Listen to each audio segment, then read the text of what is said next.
너 내 딸을 왜 때려? 임신한 애를 왜 그렇게 대하는 거야? 장모님은 상관하지 마세요. 맞을만 하니까 때리는 거예요. 더 이상 우리 부부 사이 신경 쓰지 마세요. 그래? 그럼 나도 가만히 있을 수 없지. 각오해라, 이 새끼야! 안녕하세요.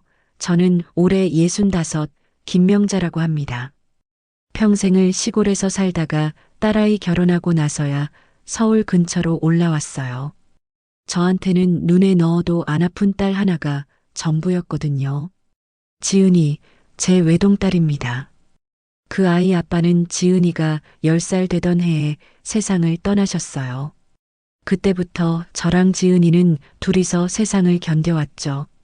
지은이는 제가 보기에도 참 예쁘고 착한 아이였어요.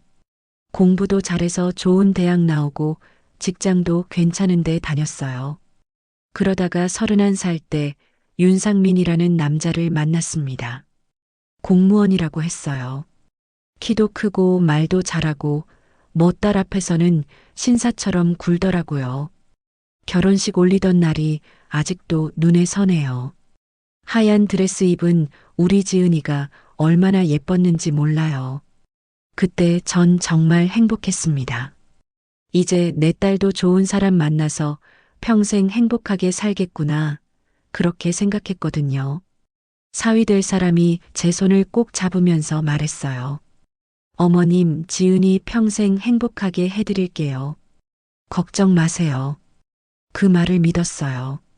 그때는요.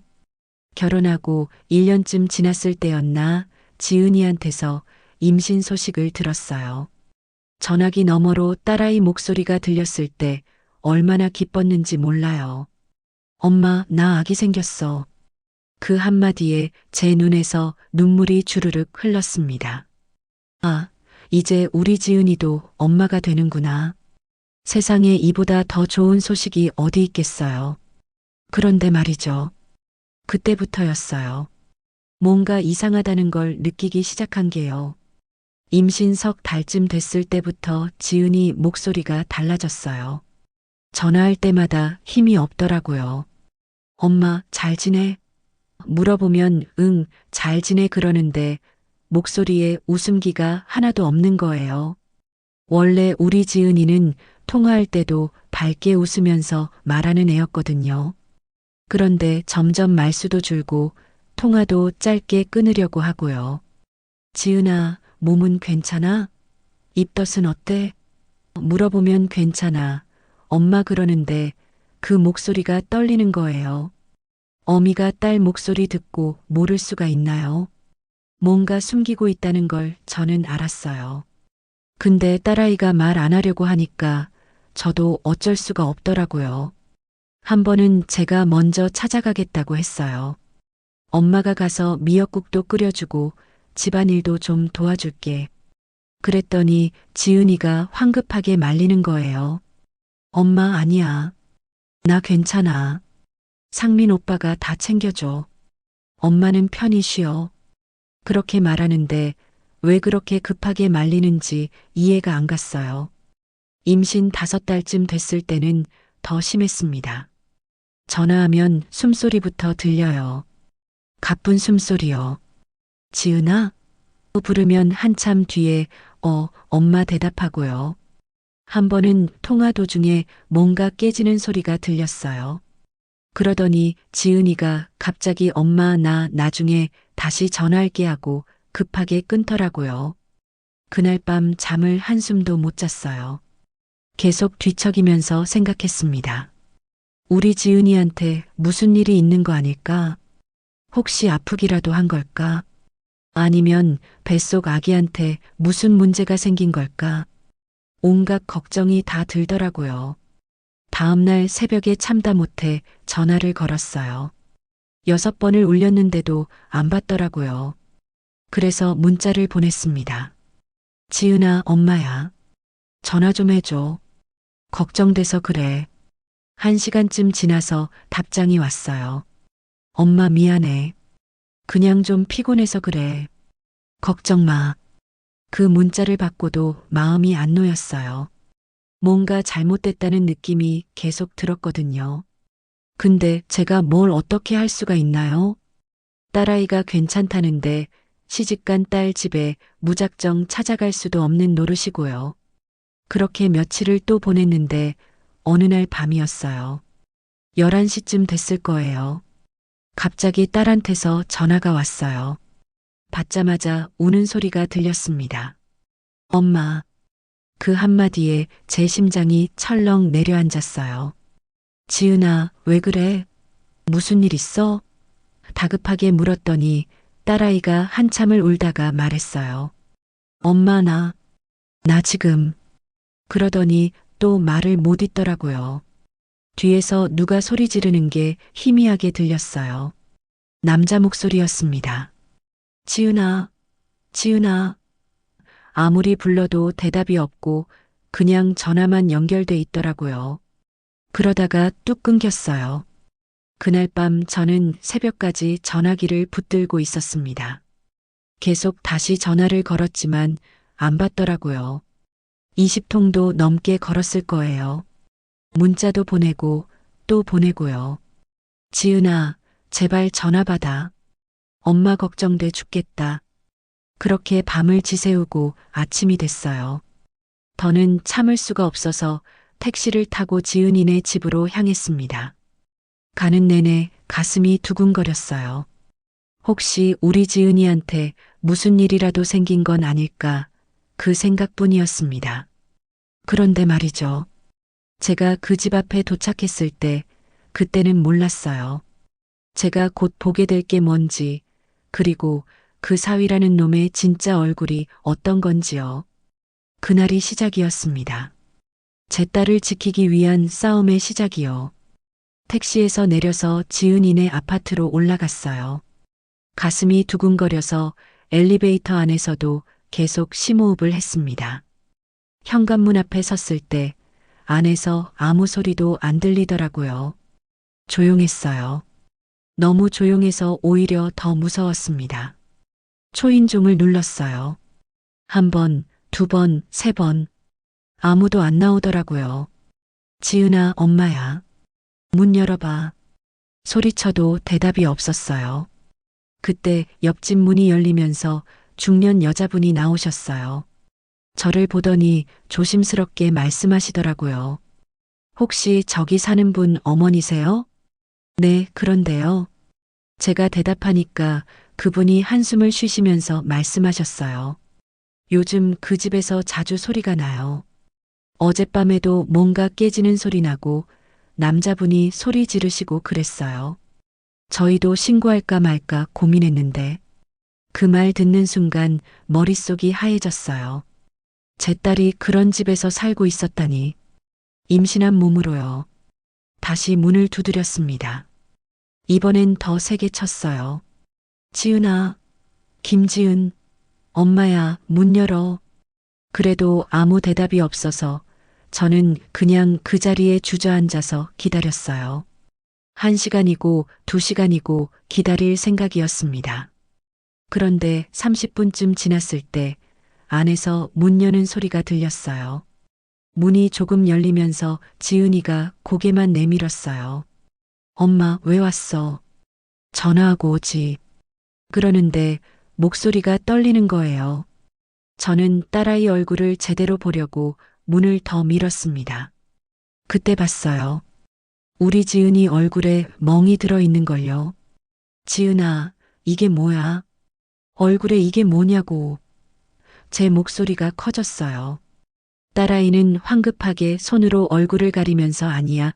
엄마, 이건 그냥 문에 부딪혀서 그래. 괜찮아. 그러는데 거짓말인 거 뻔히 보이잖아요. 안으로 들어가려고 하니까 지은이가 막았어요. 엄마, 지금은 안 돼. 상민 오빠 자고 있어. 그 말에 제가 웃음이 나왔습니다. 웃음이 나온다기보다는 기가 막혀서 헛웃음이 나왔어요. 자고 있으면 어쩌라고? 네 얼굴에 멍 들어 있는데도 결국 안으로 들어갔어요. 집안이 엉망이었습니다. 거실 바닥에 깨진 그릇 조각들이 그대로 있고 소파는 뒤집혀 있고요. 이게 사람 사는 집인가 싶었어요. 부엌으로 가니까 싱크대에 설거지가 산더미처럼 쌓여 있더라고요. 지은아, 이게 무슨 꼴이냐? 너 임신했는데 이런 데서 어떻게 지내니? 제가 말하니까 딸아이가 그제야 울음을 터뜨렸어요. 제품에 안겨서 한참을 울더라고요. 엄마, 미안해. 엄마한테 말 못했어. 걱정시킬까봐. 그때 안방 문이 벌컥 열렸어요. 사위놈이 나왔습니다. 머리는 산발하고 술 냄새가 진동했어요. 저를 보더니 인상을 쓰면서 말했어요. 장모님, 왜 아침부터 여기 와서 시끄럽게 하십니까? 사람 자는데. 제가 딸아이를 뒤로 감싸면서 말했습니다. 당신이 우리 지은이한테 뭘 한 거야? 얼굴에 이게 뭐고? 그랬더니 그 사람이 비웃듯이 웃더라고요. 에이, 그건 애가 실수로 넘어진 거예요. 제가 뭘 했다고 그러십니까? 거짓말하는 게 눈에 뻔히 보였어요. 근데 더 기가 막힌 건 우리 지은이었어요. 딸아이가 제 팔을 잡으면서 엄마, 진짜 내가 넘어진 거야. 오빠 잘못 아니야. 그러는 거예요. 임신한 몸으로 그놈을 감싸고 있는 거예요. 그날은 결국 아무것도 못하고 돌아왔습니다. 지은이가 자꾸 괜찮다고 걱정하지 말라고 하니까요. 집으로 돌아오는 길에 눈물이 계속 났어요. 제 딸이 저렇게 살고 있는데 엄마인 저는 아무것도 못해주고 있구나 싶었거든요. 그리고 일주일쯤 지났을 때였어요. 밤 10시쯤이었나 밖에 비가 억수같이 쏟아지고 있었습니다. 그때 누가 문을 두드리는 소리가 들렸어요. 이 시간에 누가 왔나 싶어서 문을 열었는데 그 순간 제 심장이 멎는 줄 알았어요. 지은이가 서 있었어요. 흠뻑 젖은 채로요. 큰 배를 두 손으로 감싸고 작은 가방 하나 들고 서 있었습니다. 얼굴은 눈물로 범벅이 되어 있고 온몸이 떨리고 있었어요. 엄마. 그 한마디 하고는 제 품에 쓰러지듯 안겼어요. 제가 황급히 딸을 부축해서 안으로 들어갔습니다. 거실 소파에 앉히고 젖은 옷을 벗겨주는데 팔에도 멍이 있고 손목에도 자국이 있더라고요. 지은아, 대체 무슨 일이야? 어서 말해봐. 제가 다급하게 물으니까 지은이가 한참을 울다가 떨리는 목소리로 말했어요. 엄마, 나 더는 못 살겠어. 그 집에서 하루도 더는 못 있겠어. 이야기를 듣고 나니 제 속이 다 뒤집히는 것 같았어요. 그날도 사위놈이 술 먹고 들어와서는 물건을 집어던지고 지은이한테 소리를 질렀대요. 내 주제에 애나 낳겠다고? 넌 나한테 짐만 되는 존재야. 그렇게 말했대요. 지은이가 오빠, 우리 아기 얘기를 그렇게 하면 어떻게 그랬더니 그 사람이 테이블을 발로 차면서 꺼져. 내가 뭔데 나한테 말대꾸야. 그랬대요. 그러다가 지은이를 밀쳤는데 다행히 넘어지진 않았지만 너무 무서웠대요. 뱃속에 아기가 있는데 말이에요. 그래서 짐 싸서 나왔어요. 엄마, 나 여기 있어도 돼? 지은이가 떨리는 목소리로 물었을 때 저는 딸을 꼭 안아줬습니다. 당연하지. 여기가 네 집이야. 엄마가 지켜줄게. 그날 밤 지은이를 재우고 저는 잠을 못 잤어요. 딸아이 자는 방문을 열어놓고 계속 지켜봤습니다. 혹시 또 악몽을 꾸지는 않을까, 혹시 배가 아프지는 않을까 걱정돼서요. 새벽에 화장실 가려고 일어났다가 거울에 비친 제 얼굴을 봤어요. 눈이 벌겋게 충혈돼 있고 주름이 더 깊어진 것 같았습니다. 근데 그때 다짐했어요. 이제는 가만히 있지 않겠다고요. 우리 지은이를 그리고 뱃속에 있는 내 손주를 지키기 위해서라면 뭐든 하겠다고요. 그놈이 어떤 놈인지 제대로 알아볼 생각이었습니다. 그리고 반드시 대가를 치르게 할 거였어요. 지은이를 집에서 쉬게 하고 저는 며칠 동안 생각을 정리했어요. 그냥 가만히 있을 수는 없었습니다. 그 사위놈이 정말 어떤 놈인지 제대로 알아봐야겠다 싶었어요. 어느 날 아침 지은이가 아직 자고 있을 때 조용히 집을 나섰습니다. 지은이한테서 들은 사위놈의 회사 주소를 적어놨거든요. 그쪽으로 가보기로 했어요. 뭘 알아낼 수 있을지는 모르겠지만 일단 가봐야겠다 싶었습니다. 회사 건물 근처 카페에 자리를 잡고 앉았어요. 창가 자리에서 회사 정문이 보이더라고요. 커피를 시켜놓고 계속 지켜봤습니다. 점심시간쯤 되니까 사람들이 우르르 나오더라고요. 그 사이에서 사위놈을 찾았어요. 정장을 입고 멀쩡하게 웃으면서 동료들이랑 나오는 모습을 보니까 제 속에서 불이 확 올라왔어요. 우리 딸한테는 그렇게 함부로 하면서 밖에서는 저렇게 멀쩡한 척을 하고 있다니요. 그런데 그때였어요. 사위놈이 동료들하고 헤어지더니 혼자 걸어가는 거예요. 저는 얼른 자리에서 일어나서 뒤를 따라갔습니다. 제가 뭐 탐정도 아니고 이런 거 해본 적도 없지만 그냥 본능적으로 따라가야 할 것 같았어요. 골목길을 몇 개 지나서 한 음식점 앞에 섰는데 거기서 누군가를 기다리는 것 같았어요. 저는 근처 가게 앞에 서서 멀찍이 지켜봤습니다. 그런데 조금 있으니까 젊은 여자가 나타났어요. 화장을 진하게 하고 하이힐 신고 딱 봐도 회사원 같은 느낌이었어요. 그 여자가 사위놈한테 다가가더니 웃으면서 팔짱을 꼈어요. 팔짱을요. 제 눈을 의심했습니다. 집에는 임신한 아내가 있는데 저렇게 다른 여자랑 팔짱을 끼고 다니다니요. 그것도 모자라서 둘이 함께 주차장으로 갔어요. 저도 조심스럽게 따라갔습니다. 거기 세워진 외제차 검은색 세단이었는데 사위놈이 차 문을 열어주더라고요. 여자가 타고 사위놈도 운전석에 타더니 차를 몰고 나갔어요. 저는 그 순간 핸드폰을 꺼내서 사진을 찍었습니다. 떨리는 손으로요. 차 번호판까지 선명하게 찍혔어요. 이게 증거가 될지 안 될지는 몰라도 일단 남겨두는 게 좋겠다 싶었거든요. 다음 날도 똑같이 그 자리에 갔어요. 이번에는 좀 더 가까이서 지켜봤습니다. 점심시간에 사위놈이 또 나왔는데 이번엔 혼자 식당에 들어가더라고요. 저도 따라 들어가서 구석자리에 앉았어요. 사위놈은 혼자 앉아서 전화 통화를 하고 있었어요.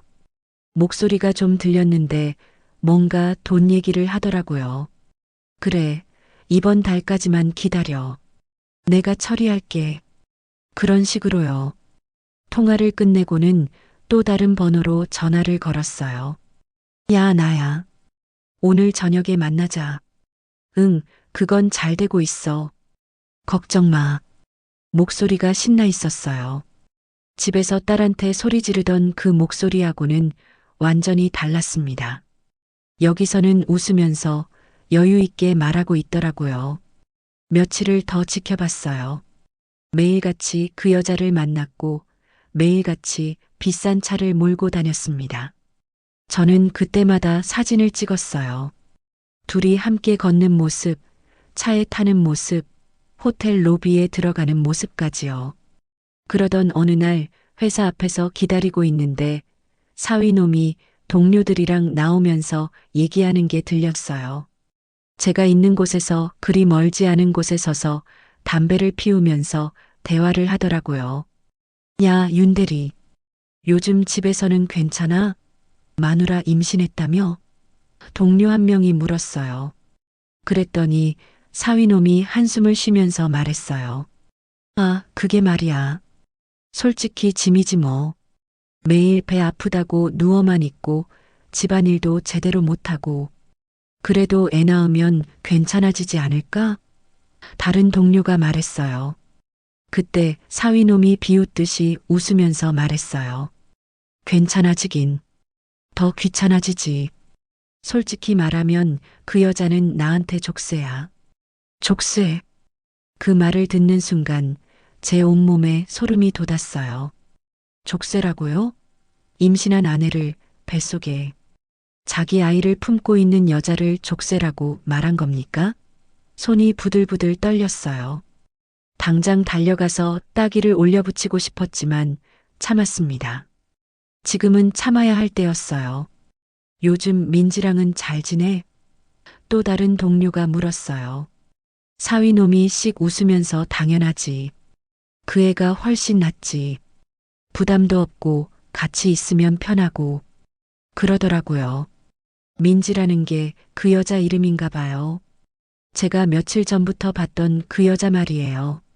저는 핸드폰에 그 대화 내용을 메모했습니다. 날짜와 시간까지 정확하게요. 집으로 돌아오는 길에 머릿속이 복잡했어요. 제가 본 것들, 들은 것들을 어떻게 정리해야 할지 막막했습니다. 근데 한 가지는 확실했어요. 저놈은 절대로 우리 지은이한테 돌아오게 해서는 안 된다는 거요. 집에 들어가니 지은이가 거실에서 아기 옷을 보고 있었어요. 인터넷으로 주문한 작은 옷들이었는데 딸아이가 그걸 펼쳐놓고 하나하나 만져보면서 웃고 있더라고요. 그 모습을 보니까 가슴이 아팠어요. 엄마, 이거 봐. 너무 작고 귀엽지 않아? 지은이가 작은 양말을 들어 보이면서 웃었어요. 그 웃는 얼굴을 보니까 제가 뭘 해야 하는지 더 확실해졌습니다. 저녁 먹고 나서 지은이가 방에 들어간 뒤에 저는 혼자 거실에 앉아서 생각했어요. 지금까지 모은 증거들, 사진들, 메모들을 다시 한번 쭉 봤습니다. 이걸로 뭘 할 수 있을까? 어떻게 해야 저놈한테 제대로 된 대가를 치르게 할 수 있을까요? 그때 문득 생각이 났어요. 사위놈이 전화 통화할 때 돈 얘기를 했던 거요. 이번 달까지만 기다려. 내가 처리할게. 그 말이요. 뭔가 수상했어요. 공무원인 사람이 무슨 돈 처리를 한다는 건지요. 그리고 그 비싼 외제차는 또 뭡니까? 지은이 말로는 사위놈 월급이 그렇게 많은 것도 아니라고 했거든요. 그런데 어떻게 저런 차를 몰고 다니는 거죠? 뭔가 석연치 않았어요. 다음 날 아침 저는 결심했습니다. 좀 더 파고들어야겠다고요. 사위놈의 회사로 직접 전화를 걸었어요. 인사과에 연결해달라고 했습니다. 떨리는 목소리로 말했어요. 저 윤상민 대리에 대해서 여쭤볼 게 있는데요. 상대방이 무슨 일이신가요? 물었을 때 저는 준비한 말을 했어요. 제가 윤상민 대리한테 개인적으로 돈을 빌려줬는데 약속한 날짜가 지나도 연락이 안 돼서요. 혹시 회사에 잘 다니고 계신지 확인하고 싶어서요. 잠시 침묵이 흘렀어요.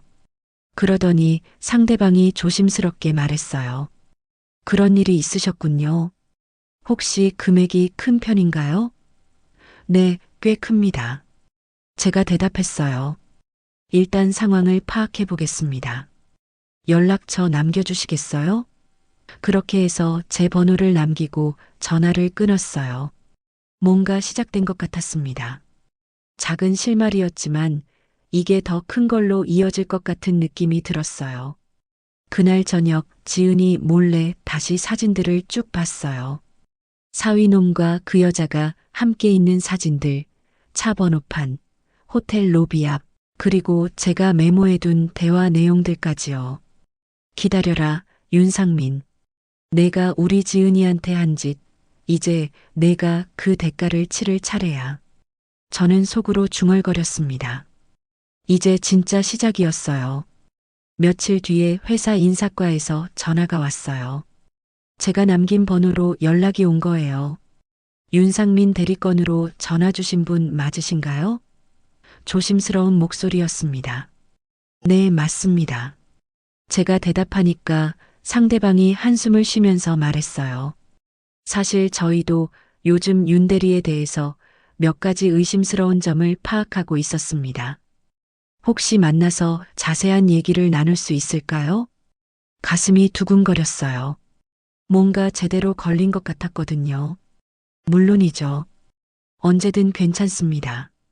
그렇게 해서 이틀 뒤에 만나기로 약속을 잡았어요. 약속 날짜 전날 밤 저는 제가 모아둔 자료들을 정리했습니다. 사진들을 날짜 순으로 정리하고 메모해둔 내용들도 깔끔하게 다시 정리했어요. 사위놈이 그 여자랑 만난 날짜, 시간, 장소까지 전부 적었습니다. 그리고 제가 직접 들었던 대화 내용도요. 족쇄라고 했지. 우리 지은이를 족쇄라고 했어. 그 말을 떠올리니까 다시 화가 치밀었어요. 근데 참았습니다. 지금은 냉정하게 처리해야 할 때였으니까요. 약속 당일 저는 회사 근처 조용한 카페에서 인사과 직원을 만났어요. 30대 중반쯤 되어 보이는 여자 직원이었는데 표정이 심각했습니다. 사실 저희도 최근에 내부 감사를 준비 중이었습니다. 그분이 조심스럽게 말을 꺼냈어요. 윤 대리가 회사 자금을 개인적인 용도로 사용한 정황이 포착됐거든요. 근데 확실한 증거가 부족해서 조사 중이었습니다. 제 심장이 쿵쾅거렸어요. 그럼 제가 가져온 게 도움이 될까요? 제가 물으니까 그분이 고개를 끄덕였어요. 네, 보여주시겠어요? 저는 가방에서 파일을 꺼냈습니다. 사진들, 메모들, 그리고 제가 정리한 날짜별 동선까지 전부요. 그분이 하나하나 넘겨보면서 표정이 점점 굳어지더라고요. 이 차는요? 그분이 외제차 사진을 가리키며 물었어요. 윤대리 월급으로는 절대 살 수 없는 차량입니다. 할부를 해도 부담스러운 금액이죠. 그래서 제가 의심했던 겁니다. 공무원 월급으로 어떻게 저런 차를 몰고 다니나 싶었어요. 제가 말했어요. 그분이 사진들을 더 보더니 말했어요. 이 여성은 저희 회사 협력업체 직원입니다. 최근에 윤 대리가 담당하는 프로젝트에 그 업체가 선정됐었죠. 이제 보니 뭔가 연결고리가 있는 것 같네요. 제 추측이 맞았어요. 사위놈이 회사 돈을 빼돌리고 있었던 거예요. 그것도 여자 때문에요. 우리 딸을 족쇄라고 부르면서 다른 여자한테 돈을 쓰고 있었던 겁니다. 이 자료들 저희가 가져가도 될까요? 내부 조사에 큰 도움이 될 것 같습니다. 그분이 물었어요. 저는 당연하다는 듯이 고개를 끄덕였습니다. 얼마든지요. 사본도 제가 따로 가지고 있으니까 원본을 드릴게요. 그렇게 회사 쪽 일은 시작됐어요. 근데 저는 거기서 멈추지 않았습니다. 집으로 돌아와서 지은이 방을 살짝 열어봤어요. 딸아이가 낮잠을 자고 있더라고요. 임신 7개월이 되니까 몸이 많이 무거워져서 자주 피곤해했거든요. 저는 조용히 문을 닫고 거실로 나왔어요. 그리고 예전에 지은이한테 들었던 얘기를 떠올렸습니다. 사위놈 명의로 된 게 뭐가 있었더라. 아파트는 지은이 명의였고 차는 할부로 샀다고 했고요. 잠깐, 아파트요? 저는 얼른 지은이 가방을 조심스럽게 뒤졌어요. 거기 아파트 서류가 있을 거라고 생각했거든요. 다행히 파일 하나가 있었어요. 조심스럽게 꺼내서 펼쳐봤습니다. 등기부등본을 보니까 소유자가 김지은으로 되어 있더라고요. 근데 잘 보니까 뭔가 이상했어요. 전세 보증금이 전부 지은이 명의 통장에서 나간 거예요. 사위놈은 한 푼도 안 넣었더라고요. 그것뿐만이 아니었어요. 대출도 지은이 명의로 되어 있었습니다. 사위놈은 신용이 안 좋아서 대출이 안 됐나 봐요. 그래서 전부 지은이 명의로 돌렸던 거예요. 이 나쁜 놈이. 저는 이를 갈았어요. 우리 딸을 이용만 한 거잖아요. 그러고는 임신한 딸을 족쇄라고 부르고 다른 여자랑 놀아나고요. 저는 다음날 은행에 갔어요. 지은이 통장 관련 서류를 챙겨서요. 지은이가 예전에 만약을 위해 제 이름도 공동 명의로 넣어뒀었거든요. 제가 필요하면 쓰라고요. 은행 직원에게 사정을 설명했어요. 제 딸이 남편한테 심한 일을 당하고 있어서 딸 명의로 된 통장을 보호하고 싶습니다. 그랬더니 직원이 방법을 알려주더라고요. 일단 공동 명의로 된 통장은 전부 제 단독 명의로 바꿨어요. 그리고 사위놈이 접근할 수 있는 계좌는 전부 정지시켰습니다. 카드도 마찬가지로요. 그 다음은 아파트 문제였어요. 등기부등본을 자세히 보니까 계약할 때 제가 보증인으로 들어가 있었더라고요. 그때는 사위놈을 믿었으니까 별 생각 없이 도장을 찍었었는데 이제 보니 그게 도움이 됐어요. 변호사 사무실을 찾아갔습니다. 나이 지긋한 여자 변호사님이었는데 제 이야기를 듣더니 고개를 끄덕이시더라고요. 어머님, 지금 따님이 남편한테서 폭력을 당했다는 증거가 있으신가요? 변호사님이 물었어요. 네, 사진 찍어뒀습니다. 얼굴에 멍든 것도 있고요. 제가 핸드폰을 보여드렸어요. 그럼 이혼 소송과 함께 재산 분할, 그리고 위자료 청구가 가능합니다. 특히 배우자가 외도를 했다면 유책 배우자가 되니까 재산 분할에서 유리한 위치에 서게 되죠. 변호사님이 설명해 주셨어요. 근데 아파트는 따님 명의니까 남편이 나가면 됩니다. 어머님이 보증인이시고 대출도 따님 명의니까요. 남편은 권리가 없어요. 변호사님 말에 제 속이 좀 시원해졌어요. 지금 바로 진행할 수 있나요? 제가 물었어요. 네, 가능합니다. 일단 내용 증명부터 보내겠습니다. 변호사님이 말씀하셨어요. 집으로 돌아오는 길에 문자가 왔어요. 회사 인사과 직원한테서였어요. 내일 내부 감사 시작합니다. 제보 감사드립니다. 짧은 문자였지만 제 입가에 미소가 번졌어요. 그날 저녁 지은이랑 함께 저녁을 먹으면서 조심스럽게 물어봤어요. 지은아, 엄마가 물어볼 게 있는데 혹시 너 상민이랑 이혼하고 싶어?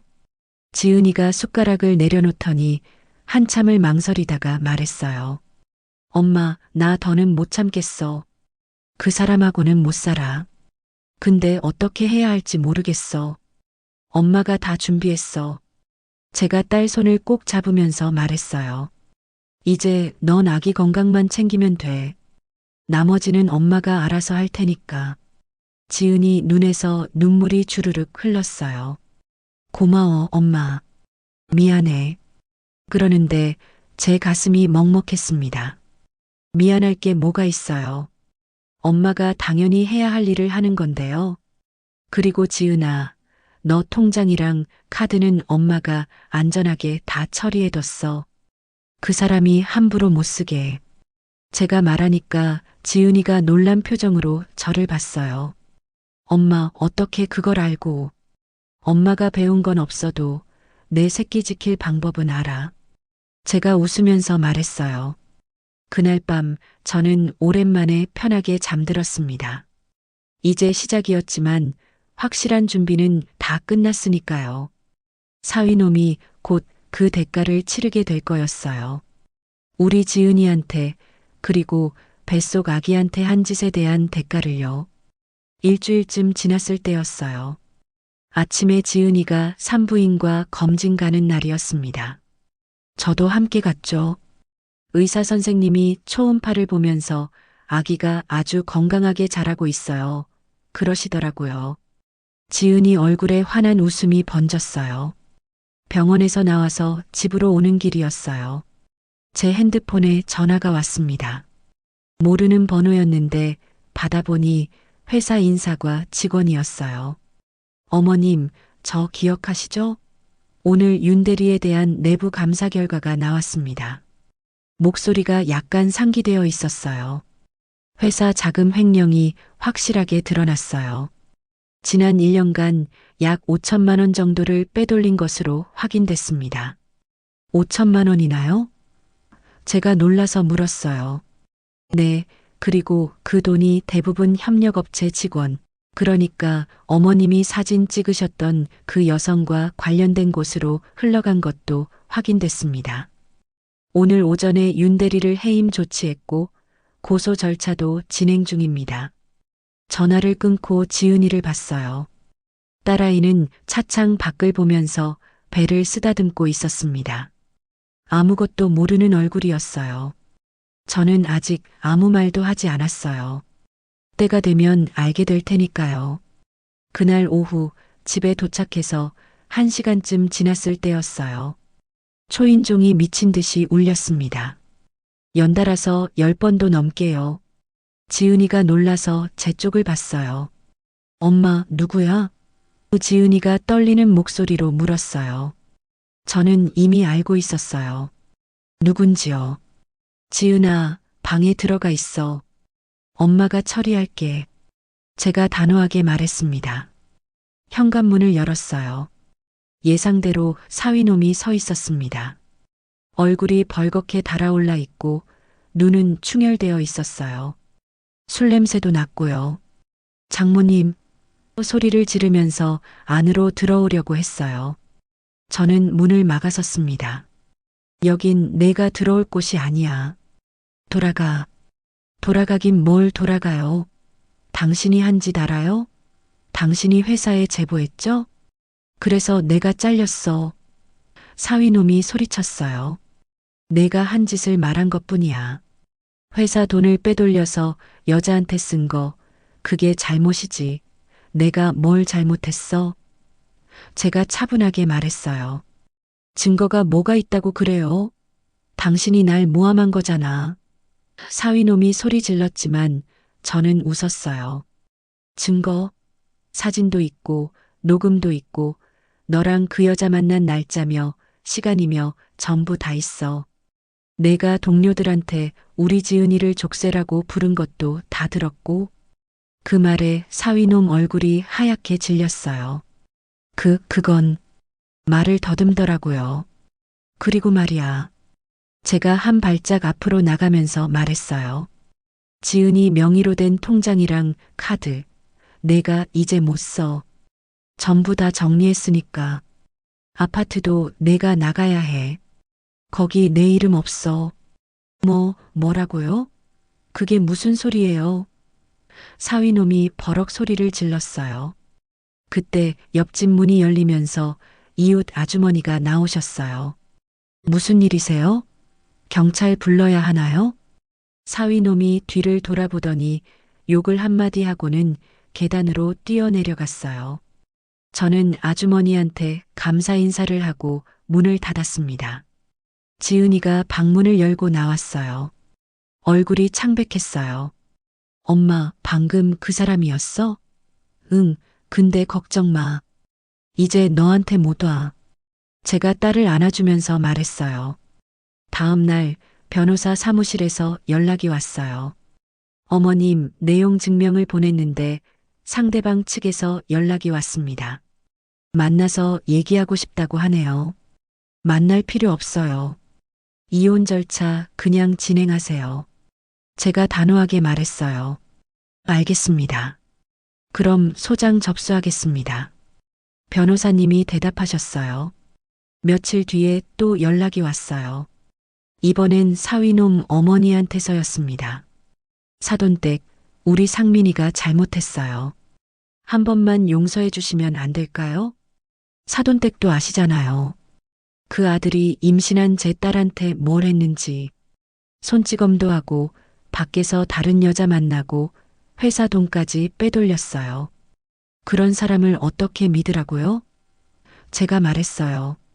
그래도 아이 아빠잖아요. 아이 생각해서라도. 사위놈 어머니가 말하다가 제가 끊어버렸어요. 아이 생각하니까 이혼하는 거예요. 그런 아빠 밑에서 크느니 차라리 아빠 없이 크는 게 나아요. 지은이는 점점 마음이 편해지는 것 같았어요. 배도 많이 불러와서 이제 2달만 있으면 출산이었습니다.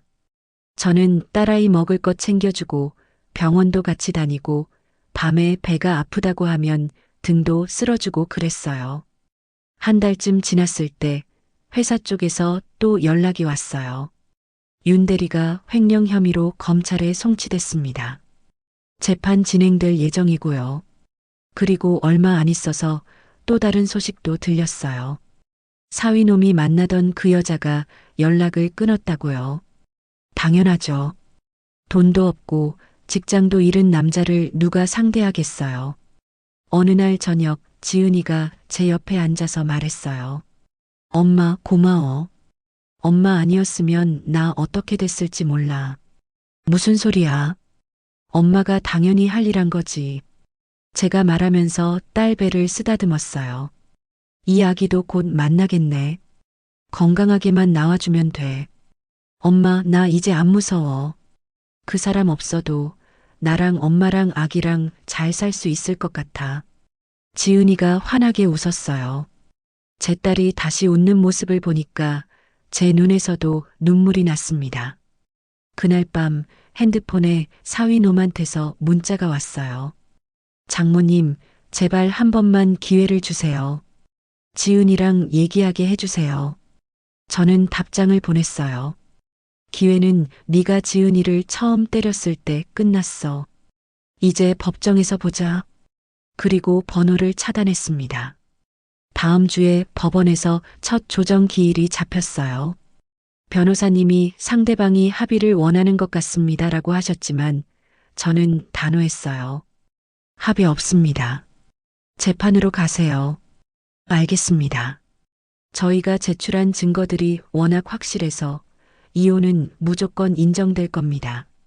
위자료랑 재산 분할도 유리하게 받을 수 있을 거예요. 변호사님이 자신 있게 말씀하셨어요. 집으로 돌아오는 길에 하늘을 봤어요. 구름 사이로 햇살이 비치고 있었습니다. 이제 곧 끝나겠구나 싶었어요. 그 놈과의 악연이 완전히 끊어질 날이 다가오고 있었어요. 지은이는 아기 방을 꾸미고 있었어요. 작은 침대도 사고 아기 옷도 정리하고요. 행복해 보였습니다. 그 모습을 보면서 저는 확신했어요. 제가 한 선택이 옳았다는 걸요. 엄마, 이것 봐. 아기 신발인데 완전 작아. 지은이가 손바닥만 한 신발을 보여주면서 웃었어요. 그래, 정말 작네. 우리 손주 신으면 딱 맞겠다. 그날 밤 저는 오랜만에 편안한 마음으로 잠들었습니다.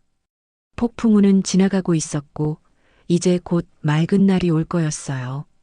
우리 셋만의 평화로운 날들이요. 법원 조정 기일 일주일 전이었어요. 지은이 출산 예정일이 한 달도 안 남았을 때였습니다. 그날 오후 지은이가 산책 나갔다가 들어왔는데 얼굴이 창백했어요. 엄마, 나 그 사람 봤어. 지은이가 떨리는 목소리로 말했어요. 어디서? 제가 놀라서 물었죠. 아파트 앞이야. 차에 앉아 있더라고. 나보더니 내리려고 해서 얼른 도망쳐 왔어. 제 가슴에 불이 확 붙었어요. 뭐, 여기까지 왔다고? 저는 당장 밖으로 나갔습니다. 아파트 주차장을 둘러봤는데 아무도 없더라고요. 이미 도망간 모양이었어요. 관리사무소에 가서 말했어요. 혹시 윤상민이라는 사람이 오면 절대 들여보내지 마세요. 제 사위인데 저희 딸 스토킹하고 있어요. 경비 아저씨가 고개를 끄덕이시면서 알겠습니다. 조심하겠습니다. 그러시더라고요. 그날 밤 지은이가 잠을 설쳤어요. 악몽을 꾸는 건지 자다가 깨서 싫어. 가지마 그러면서 소리를 지르더라고요. 제가 얼른 깨워서 안아줬어요. 지은아, 괜찮아. 엄마가 여기 있어. 무서워하지 마. 엄마, 꿈에서 그 사람이 아기를 데려가려고 했어. 너무 무서웠어. 지은이가 울면서 배를 감싸 안았어요. 제 가슴이 찢어지는 것 같았습니다. 저놈 때문에 우리 딸이 이렇게 고통받고 있다니요. 걱정 마. 절대로 그런 일 없을 거야. 엄마가 지킨다. 제가 딸을 다독이면서 말했어요. 그날 밤 저는 지은이 옆에서 밤을 샜습니다.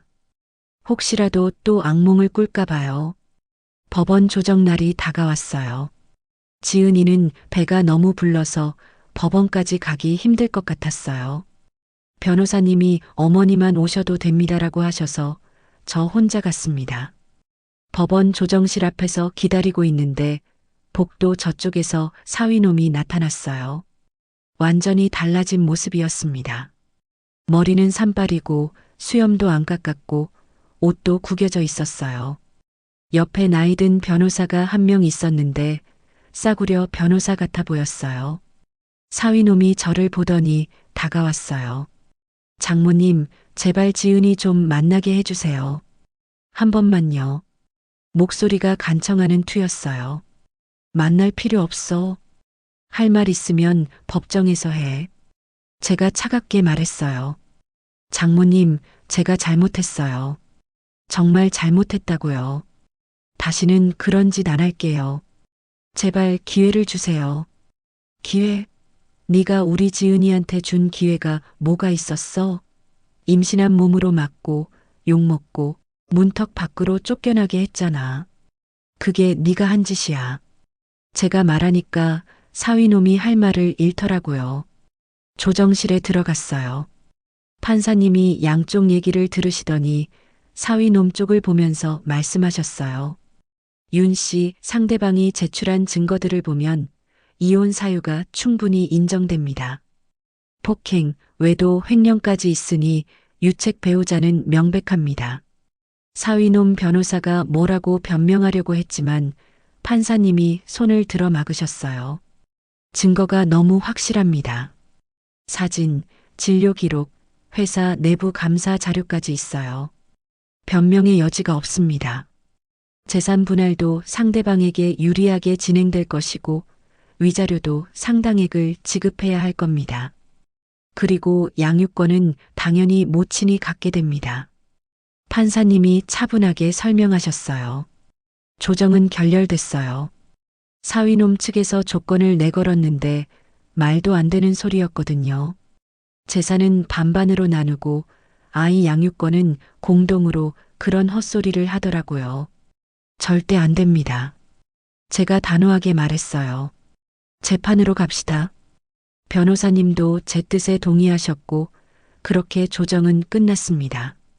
밖으로 나오는데 사위놈이 또 따라왔어요. 장모님, 제발이요. 저 정말 반성했어요. 지은이 없으면 안 돼요. 반성은 무슨. 네가 반성할 줄 알았으면 처음부터 그런 짓을 했겠어? 제가 냉정하게 말하고 걸어가는데 뒤에서 소리가 들렸어요. 제발요. 한 번만 기회를 주세요. 저는 뒤돌아보지도 않았어요. 그냥 택시를 잡아 타고 집으로 왔습니다. 집에 도착했을 때 지은이가 소파에 앉아서 기다리고 있었어요. 엄마, 어떻게 됐어? 조정 결렬됐어. 재판으로 간다. 제가 말하니까 지은이가 고개를 끄덕였어요. 그게 나을 것 같아. 그로부터 이틀 뒤였어요. 저녁 7시쯤이었는데 초인종이 울렸습니다. 경비 아저씨한테서 전화가 왔어요. 사모님, 윤상민 씨가 여기 와 있는데요. 보내드릴까요? 절대 안 됩니다. 쫓아내주세요. 제가 말했는데 경비 아저씨가 난처한 목소리로 말씀하셨어요. 그게 말이죠. 지금 현관 앞에 무릎 꿇고 앉아 있어요. 사람들 다 쳐다보고 있고요. 제 얼굴이 확 굳었어요. 지은이도 듣고 있었는데 얼굴이 창백해졌어요. 엄마, 어떡해? 가만히 있어. 엄마가 내려갈게. 저는 엘리베이터를 타고 1층으로 내려갔어요. 현관 밖을 보니까 정말로 사위놈이 무릎 꿇고 앉아 있었습니다.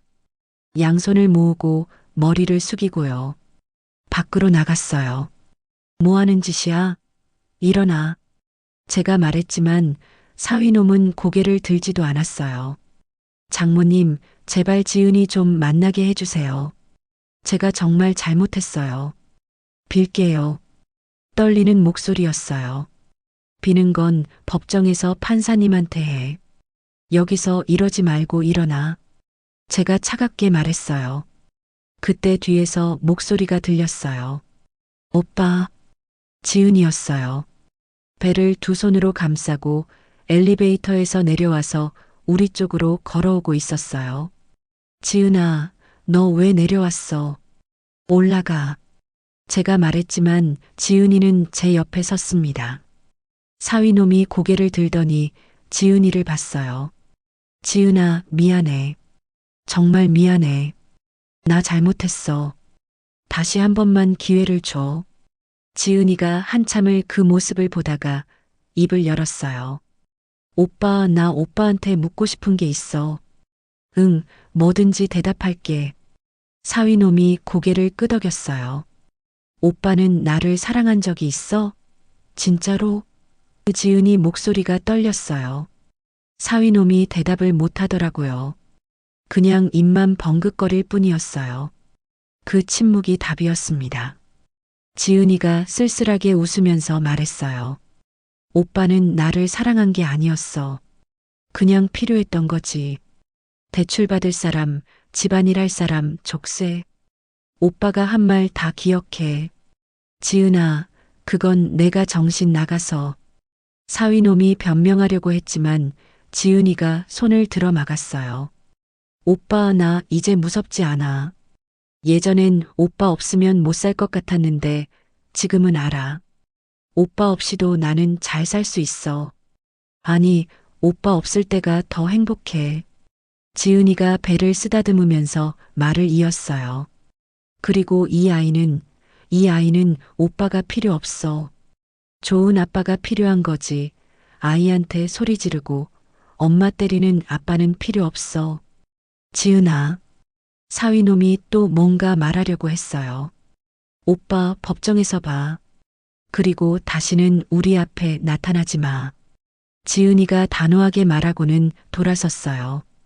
저도 딸 팔을 잡고 함께 안으로 들어갔습니다. 뒤돌아보지 않았어요. 뒤에서 사위놈이 지은아 부르는 소리가 들렸지만 우리는 그냥 엘리베이터에 탔습니다. 엘리베이터 안에서 지은이가 제 어깨에 머리를 기댔어요. 엄마, 나 잘한 거지? 그럼 아주 잘했어. 우리 딸 이제 정말 강해졌네. 집에 들어와서 지은이가 한참을 울었어요. 그런데 그건 슬픈 눈물이 아니었어요. 뭔가 후련한 마음이 풀리는 그런 눈물이었습니다. 엄마, 나 이제 진짜 끝낸 것 같아. 그 사람하고. 지은이가 눈물을 닦으면서 말했어요. 그래, 이제 끝이야. 우리 이제 새로 시작하는 거야. 제가 딸을 꼭 안아주면서 말했어요. 그날 밤 지은이는 오랜만에 편안하게 잠들었어요. 악몽도 안 꾸고요. 저는 딸 자는 모습을 보면서 생각했어요.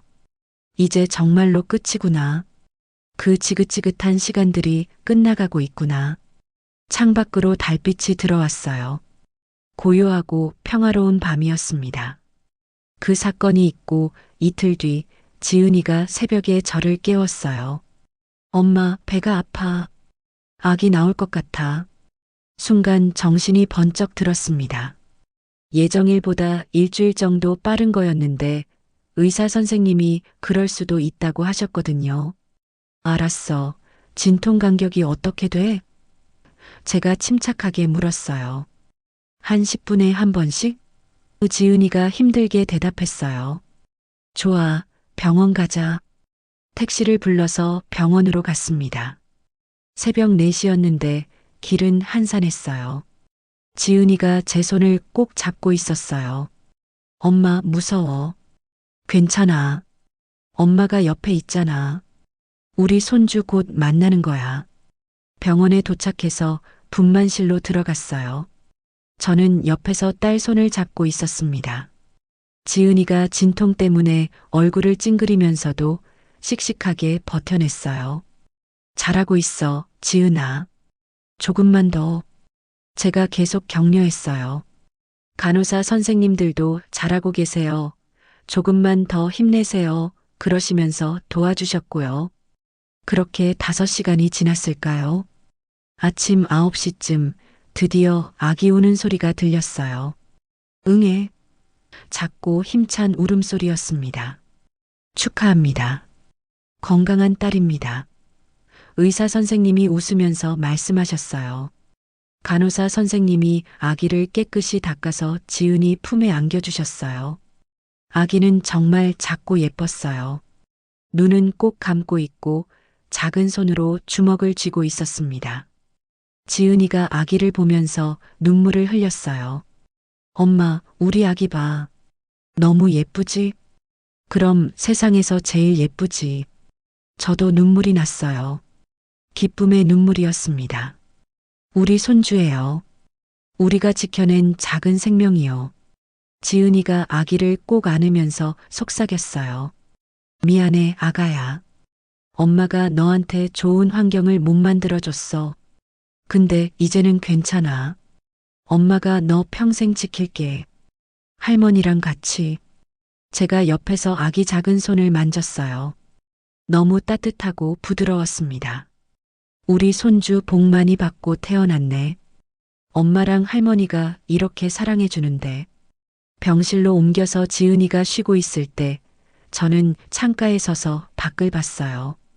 햇살이 따뜻하게 내리쪼이고 있었습니다. 구름 한 점 없이 맑은 하늘이었어요.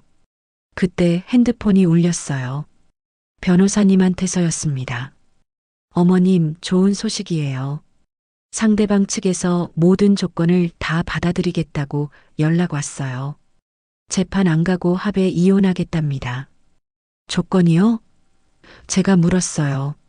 네, 위자료 3천만 원, 재산 분할은 따님이 7대 3으로 가져가시는 것, 양육권은 전적으로 따님, 양육비는 매달 100만 원씩 지급. 그리고 면접교섭권 포기. 면접교섭권 포기요? 그러니까 아이 안 만나겠다는 거예요? 제가 다시 물었어요. 네, 그렇습니다. 아예 포기하겠다고 하네요. 뭔가 허탈했어요. 저렇게 빌고 무릎까지 꿇더니 결국 자기 아이도 포기하는구나.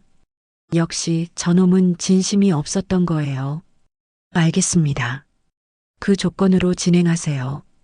제가 대답했어요. 네, 그럼 서류 준비해서 연락드리겠습니다. 변호사님이 말씀하셨어요. 전화를 끊고 지은이한테 갔어요. 지은아, 변호사님한테 연락 왔어. 상대방이 다 받아들인대. 이혼 합의했어. 지은이가 아기를 안고 있다가 고개를 들었어요. 엄마, 그 사람이 아기 면접교섭권도 포기했대? 변호사님이 지은이한테도 따로 연락했나 봐요. 응, 그렇대. 제가 대답했어요. 지은이가 아기를 보면서 말했어요. 다행이야. 솔직히 이 아이한테 그 사람은 필요 없어. 우리 셋이면 충분해. 그래, 우리 셋이면 충분하지. 제가 웃으면서 말했어요. 일주일 뒤에 퇴원했어요. 집에 도착했을 때 아기 방은 깨끗하게 정리되어 있었습니다. 제가 지은이 입원한 동안 정리해뒀거든요. 작은 침대, 아기 옷장, 수유 쿠션 다 준비해놨어요. 엄마, 고마워. 지은이가 방을 둘러보면서 말했어요. 이제 우리 집이야. 우리 셋만의 집. 그날 밤 아기가 처음으로 집에서 잠들었어요. 작은 침대에서 새근새근 자고 있는 모습을 보니까 눈물이 났습니다. 정말로 지켜냈구나. 이 작은 생명을요. 한 달쯤 지났을 때 이혼 서류에 최종 도장을 찍었어요. 법원에서 이혼 판결문을 받았습니다. 정식으로 끝난 거예요. 지은이는 다시 김지은이 됐고 아기는 김서연이라는 이름을 받았어요. 서연아, 너는 할머니랑 엄마가 지킨 아이야. 그래서 내 이름에 서자를 넣었어. 상서로울 서. 너는 우리한테 축복이거든. 제가 아기한테 속삭였어요. 지은이는 점점 밝아졌어요. 육아는 힘들었지만 행복해 보였어요. 아기가 웃으면 같이 웃고 아기가 울면 토닥여주고요. 제가 옆에서 도와주니까 둘이 하는 것보다 훨씬 수월했어요. 석 달쯤 지났을 때 지은이가 말했어요.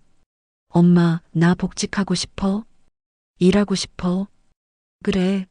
그럼 엄마가 낮에 아기 봐줄게. 제가 흔쾌히 대답했어요. 엄마만 믿고 의지하는 것 같아서 미안해. 지은이가 조심스럽게 말했어요. 무슨 소리야? 이게 가족이지. 서로 돕는 거지. 지은이가 복직하고 나서 저는 낮에 서연이를 돌봤어요. 분유 먹이고 기저귀 갈아주고 재워주고요. 힘들었지만 행복했어요. 손주 키우는 게 이렇게 좋은 줄 몰랐거든요. 어느 날 저녁 지은이가 퇴근해서 집에 왔을 때였어요. 서연이가 딸 쪽을 보고 방긋 웃었어요. 엄마, 같은 소리를 내면서요. 아직 말은 못하지만 엄마를 알아본 거예요. 우리 서연이 엄마 알아보네. 지은이가 아기를 안아 올리면서 빙글빙글 돌렸어요. 그 모습을 보면서 저는 생각했어요. 이게 행복이구나. 1년이 지났어요. 서연이가 첫 돌을 맞았습니다. 작은 파티를 열었어요. 지은이 친구들, 제 친구들, 그리고 우리 셋이요. 돌잡이를 할 때 서연이가 책을 잡았어요. 우리 서연이 똑똑하게 크겠네. 다들 웃으면서 박수를 쳤어요. 지은이가 아기를 안고 촛불을 끄는 모습을 사진으로 찍었어요. 그날 밤 손님들 다 가고 난 뒤에 셋이서 거실에 앉아 있었어요. 서연이는 제 무릎에 앉아서 놀고 있었고요. 엄마, 그때 엄마가 아니었으면 나 어떻게 됐을까? 지은이가 문득 물었어요. 그런 생각하지 마. 이미 지나간 일이야. 제가 말했어요. 아니야, 진짜로. 엄마가 나서지 않았으면 나 아직도 그 집에서 눈치 보면서 살고 있었을 거야. 서연이도 그런 아빠 밑에서 자라고 있었을 거고. 지은이가 저를 보면서 말을 이었어요. 엄마가 나를 지켜줬어. 그리고 서연이도 지켜줬어. 고마워, 정말. 그게 엄마 역할이지 뭐. 제가 웃으면서 말했어요. 난 그냥 내 딸 지킨 거야. 당연한 일한 거고. 창밖으로 아침 햇살이 들어오고 있었어요. 따뜻하고 포근한 빛이었습니다. 서연이가 제 무릎에서 제잘제잘 소리를 내면서 웃고 있었어요. 그날 이후로 우리 집엔 울음소리 대신 웃음소리가 가득했어요. 지은이가 웃고 서연이가 웃고 저도 웃었습니다. 가끔씩 생각해요. 그때 제가 가만히 있었으면 어땠을까? 딸아이 혼자 해결하라고 내버려뒀으면 어땠을까? 아마도 우리는 지금처럼 행복하지 못했을 거예요. 어미가 한번 칼을 빼면 그건 다시 넣지 않는 법이에요. 내 새끼를 지키기 위해서라면 뭐든 할 수 있는 게 엄마거든요. 지금 제 옆에는 건강하게 자라고 있는 손주와 다시 웃음을 되찾은 딸이 있어요. 그걸로 충분합니다. 우리 셋이면 충분해요. 아침 햇살을 받으며 서연이를 안고 창밖을 봤어요. 새로운 하루가 시작되고 있었습니다. 우리 셋만의 평화롭고 행복한 하루가요. 서연아, 넌 사랑받고 태어난 아이야. 할머니가, 엄마가 지켜준 아이고, 앞으로도 쭉 우리가 지킬 거야. 넌 행복하게만 자라면 돼.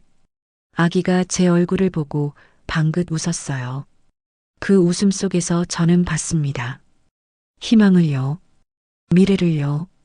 그리고 우리가 함께 만들어갈 행복한 날들을요. 그렇게 우리의 새벽이 밝았습니다. 어둠은 지나갔고 이제는 따뜻한 햇살만이 우리를 비추고 있었어요.